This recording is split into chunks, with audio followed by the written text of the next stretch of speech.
Hi everyone, thank you for coming along. Thanks for joining us today. This is the June property market update. My name is Karen. I am part of the marketing team at ESPC. I'm joined by Murray Suter, who is from ESPC Mortgages, Ash McInulty, who is from ESPC and will be giving us our update today, and Paul Caver from Cavers and Co, who is a solicitor who will be giving information on the more legal side of things. So thank you for those of you who have signed up and submitted questions in advance. The format of today will go an update from Ash, and then we'll move on to the Q&A with all the pre-submitted questions.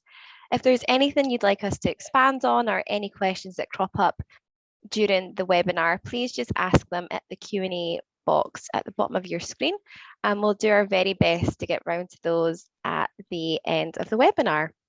If we don't get round to them for whatever reason, be it we're running low on time, please just feel free to follow up via email to myself at marketing@espc.com, and I will pass you over to the relevant expert. So we'll kick off by going to Ash, who will give us our update. Hi everyone, thank you so much, Karen. Today guys, I'm going to talk you through the last quarterly market data. So that's covering from March through to May 2022. And we're just going to cover Edinburgh, Lothians, Fife and the Borders. And then Paul's going to give you a little bit of an update on Dumfries and Galloway as well at the end. We're just going to run through some of the keyline figures. There's quite a lot in here, so do not worry if you want to find out a little bit more information. Just get in touch with us and we can certainly send out more figures, or we can point you to a solicitor who will be able to give you a little bit more. So first and foremost, I think it's safe to say that the market is still going very strong at the moment. We have witnessed an increase in average selling prices, although we have seen a reduction in the number of sales, which have been down by about 17.3%. And this is really just due to the amount of properties that are coming to the market. We have seen a slight reduction in properties year on year. So for the last quarter, it has been down by 6.1%. But what we do know and what we can still say is that we're seeing buyers are still paying a premium over home report valuation. So that's sitting at 7.4% on average for all of those areas. Remember, these do vary dramatically from place to place and from house to home. So you're best asking your local solicitor or getting in touch with us to find out more. We are also seeing that 35.7% of properties are going to a closing date. So that just shows a popularity which tends to drive prices up as well.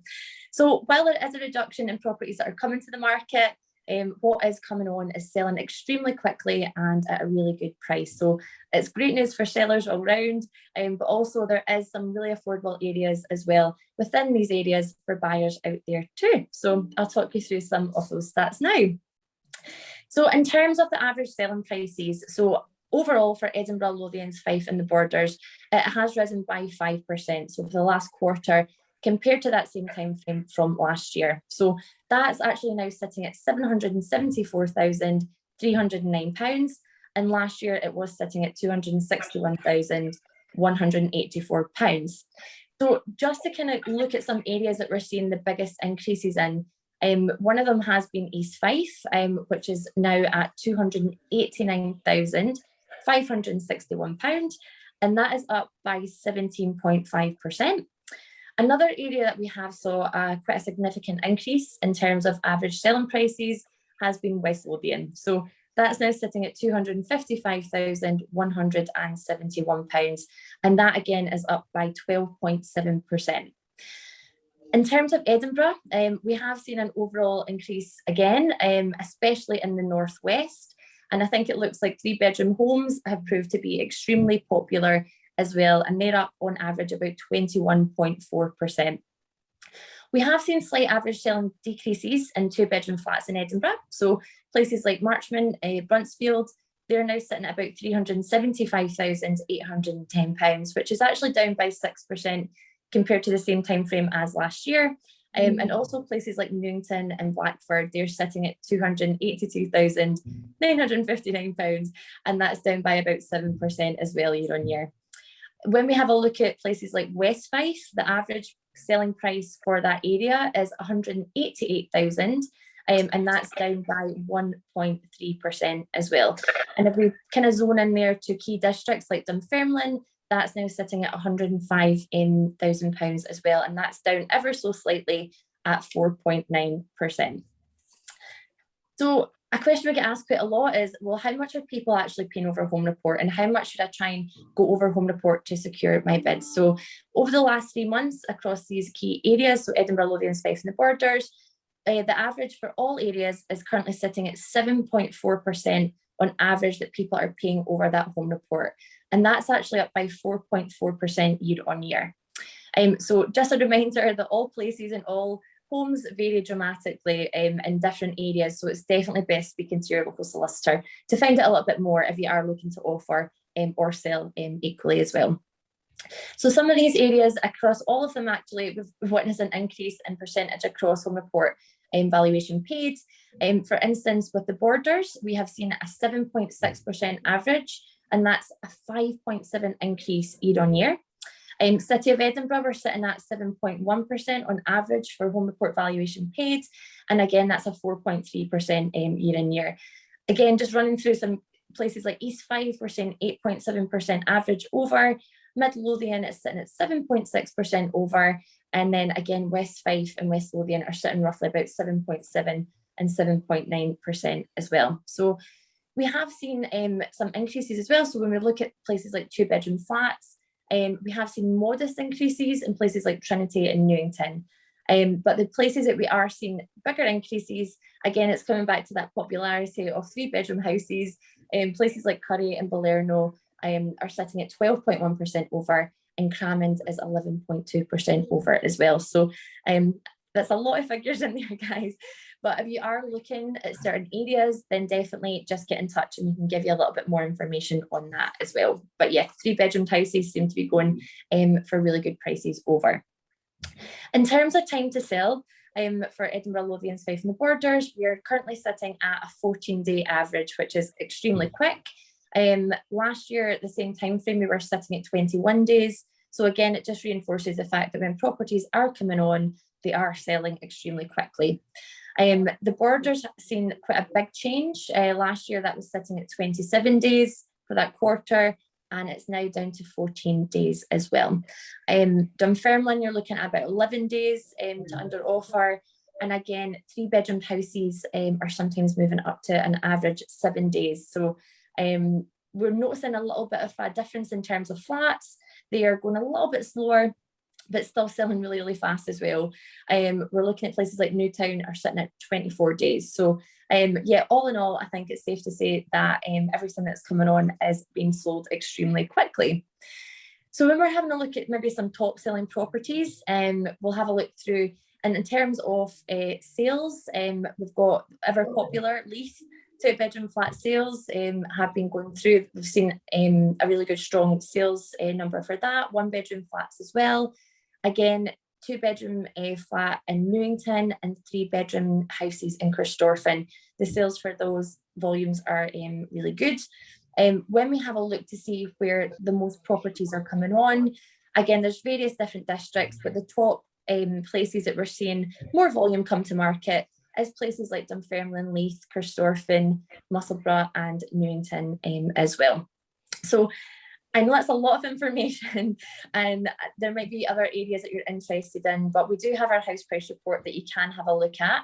But if you are looking for any more specifics, then please just get in touch and we can point you in the right direction of a solicitor or give you more information that we have throughout our data as well.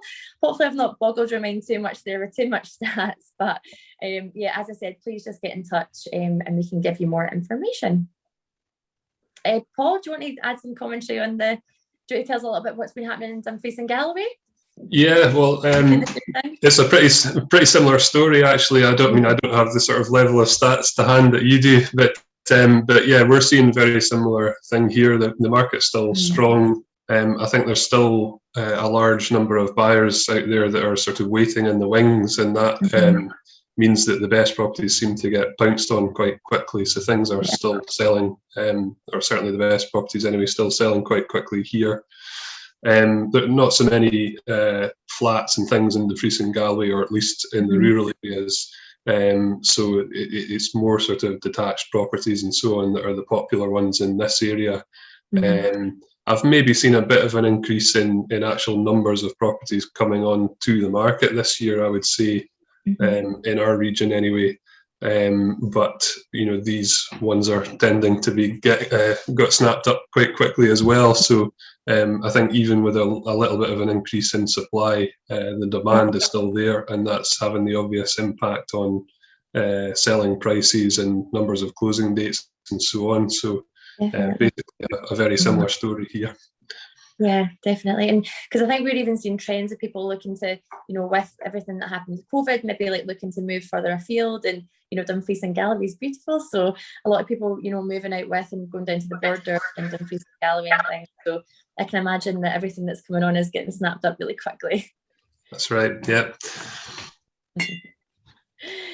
Thanks, Brilliant. Thank you so much, Ash and Paul. So the next part of our webinar is the Q&A. Our first question is for Paul, and it's any advice on how best to navigate offers over and when to put in an offer? Do they wait for a closing date to be set or not? Well, I mean, the first part of the question, I think, about offers over, and you'll see that probably most commonly on adverts for property. I mean, my advice normally is to not read that too literally.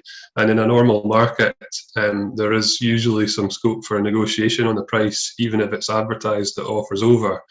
But obviously, if a property's not been on the market for very long, then I think you could safely say that that's the seller's starting point. But ultimately, it comes down to what a seller is willing to accept, and they have to take into account market considerations and their own circumstances and so on. So the first thing to say is don't be put off by offers over, because sometimes you can get it for that price or potentially even lower, depending on the circumstances. As for when to put an offer in, I think the sort of implication there is talking about closing dates. I think if you've had an inkling that a closing date is going to be set, and you can speak to the selling agent about that. My advice generally is just to wait for that. I mean, if there's no indication of that, then just fire away with your best offer and see how you go. But I think if it sounds like it's going to go to a closing date, then realistically you should be waiting for that, rather than sort of showing your hand too early. And in terms of sort of how to price it when you get to a closing date, it's anyone's guess. We always get asked, what percentage above should we go for, and there's not really a right answer to that. So ultimately, when you're in competition with other people, as you are at closing dates, then it's anyone's guess what the ultimate price will be. So the best advice I can give you is to speak to your solicitor before making the offer, who can make an assessment based on the actual property and the circumstances and so on. Brilliant, thank you. The next question is for Murray. Is now a good time to take out a mortgage? Okay, yeah, good question, but quite subjective, I would say, and very dependent on anybody's particular circumstances. But personally, I feel if you find a property that ticks all the boxes, then I think it's the right time to move forward. But in terms of the mortgage side of things, we're certainly in a far better space than we were when the pandemic started, and lenders withdrew all sorts of products, and it was very, very difficult. So in that respect, yes, it is quite a good time, because there are a lot of options, lots of competition in the market. But one thing that we need to factor in is that rates are creeping up just now, but they have been phenomenally low for a sustained period of time, and they're always going to increase at some point. So we are seeing rates increasing, but the competition and that number of options is still there, which is really positive for those looking to buy houses. One thing that I would advise somebody takes into consideration, though, is not just what the monthly mortgage payments are going to be, but look at their sort of wider affordability and look at any other associated costs like insurances and these type of things, and make sure that the mortgage plus any other expenses fit within budget. But if that all works, then yeah, that there's a lot of good mortgage options at the moment. Brilliant, thank you. And in addition to that, how many years do you recommend taking a mortgage over?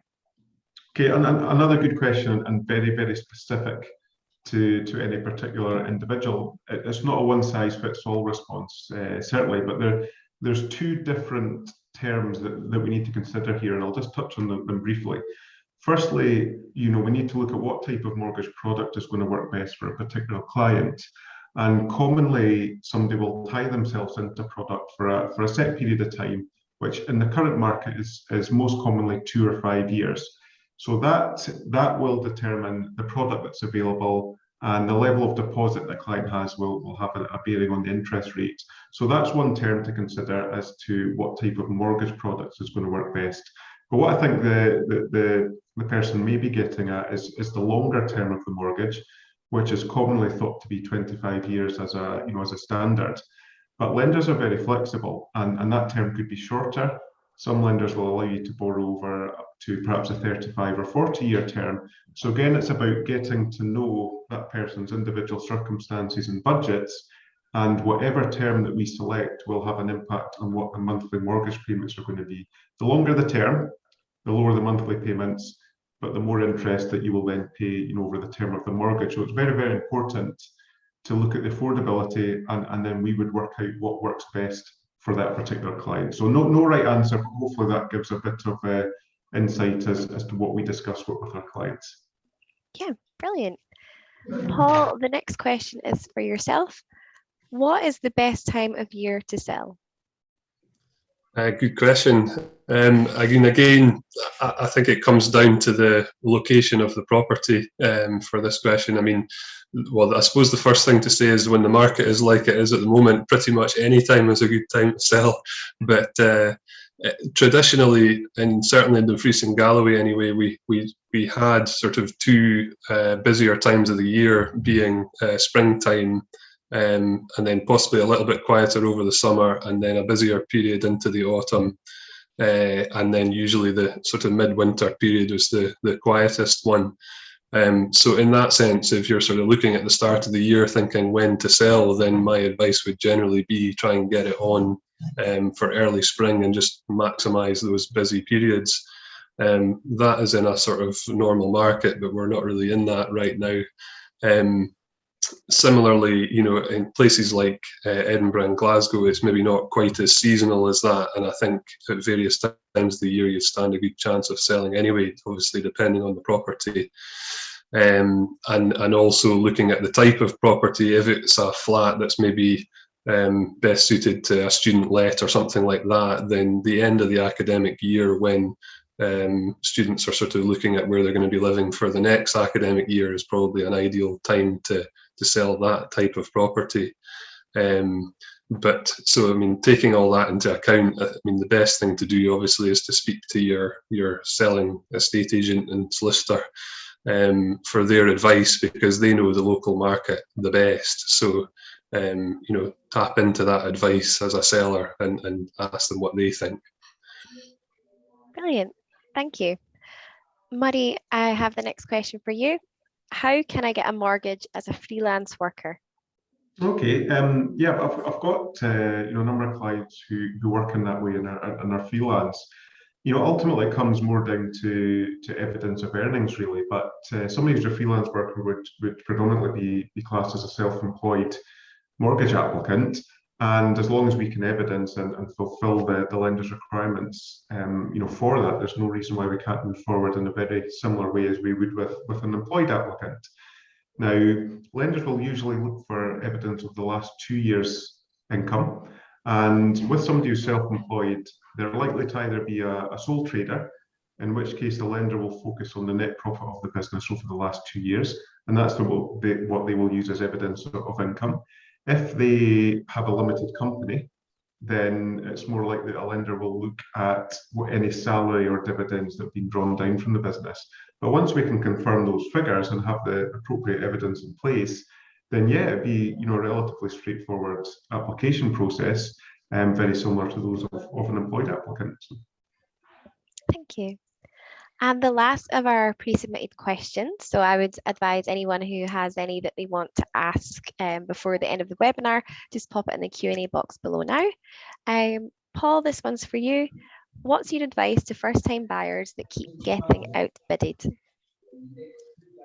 Yeah, well, I mean, it's a really difficult time for first-time buyers to buy at the moment when properties are moving as quickly as they are, prices going up, and things going for overvaluation quite significantly. So that really does make it difficult for first-time buyers. The main advice really is to keep trying, and I'm sure they'll get there eventually. But what I would always say to people in that situation is sort of try to maximise the advantages of your situation. So if you're competing against other people, the downside to being a first-time buyer, of course, is that you possibly have a limited budget and most likely on a mortgage offer.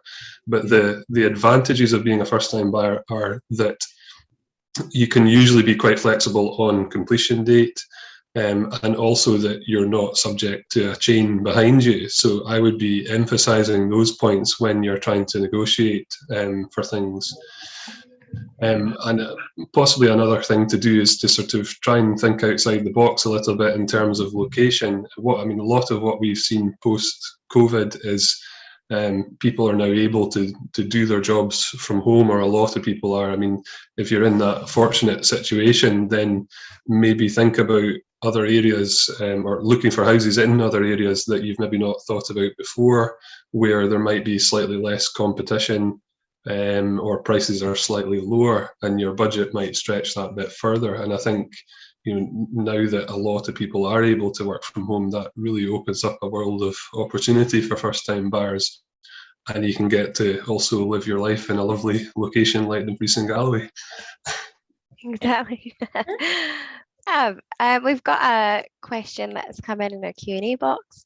So this is open to anyone who would like to give advice. What advice would you give to a seller who has been on the market for over 5 times, and the average selling? Who has been on the market over 5 times and they have yet to receive any note of interest on the offer? Sorry, this is from a seller's perspective. I didn't catch the first part of that question. I'll read it again. What advice would you give to a seller who has been on the market for over 5 times the average selling time for their area, and they have yet to receive any notes of interest or offer?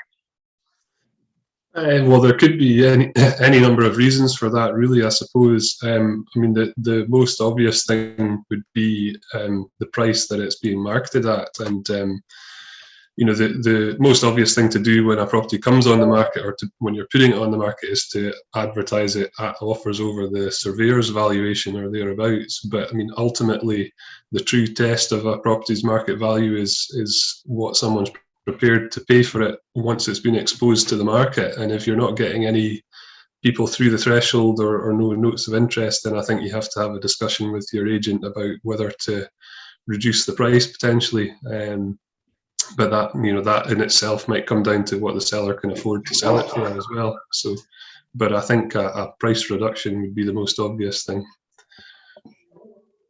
Brilliant, thank you. And it looks like we've just got one in for Murray.